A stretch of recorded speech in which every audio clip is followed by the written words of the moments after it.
السلام عليكم ورحمة الله وبركاته. اهلا وسهلا بحضراتكم فيديو جديد.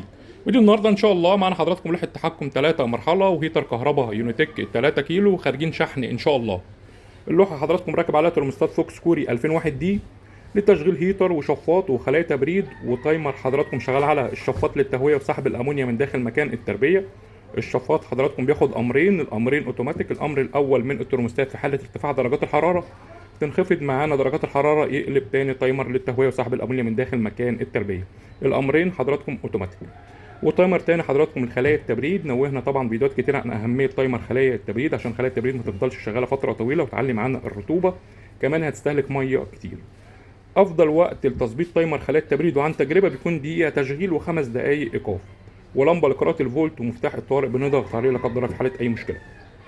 بنشوف طبعا حضراتكم التقفيل من الداخل. طبعا اتكلمنا فيديوهات كتير عن اهميه التقفيل من الداخل واهميه لوحات التحكم، لان طبعا حضرتك بتكون سايب المكان فتره طويله بتكون معتمد على لوحه التحكم اللي تظبط درجات الحراره اوتوماتيك، فلازما التقفيل وتامين اللوحات التحكم بيكون على اعلى مستوى.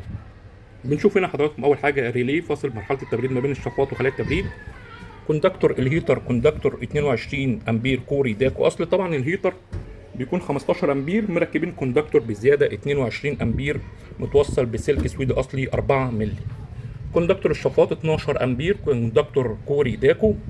كوندكتور خلايا التبريد كوندكتور 12 امبير كوري داكو. متوصلين حضراتكم بالكامل على مفتاح ثنائي 40 امبير مفتاح هيمل. وهنا طريقه التوصيل، اول حاجه من على اليمين هيكون توصيل الهيتر، توصيل الشفاط، توصيل خلايا التبريد، مدخل الكهرباء العمومي. وهنا طبعا حضراتكم السلك الحساس، السلك الكوري اللي بيكون دقيق جدا في قرايه درجات الحراره وتقدر تعتمد عليه في تظبيط درجات الحراره سواء صيف او شتاء، مفيش اي مشكله. دي لوحه حضراتكم 3 مرحله خارجه معانا شحن ان شاء الله، وخارج معاها الهيتر الكهرباء اليونيتك. الهيتر حضراتكم يعني بيكفي مساحه لحد 20 متر. طبعا هنا معانا شكل الهيتر زي ما واضح امام حضراتكم. يوجد بفضل الله تصنيع جميع لوحات التحكم للغرف المنزليه وعنابر الدواجن كهرباء 220 وكهرباء 3 فاز، ويوجد شحن لجميع المحافظات. شكرا والسلام عليكم ورحمه الله وبركاته.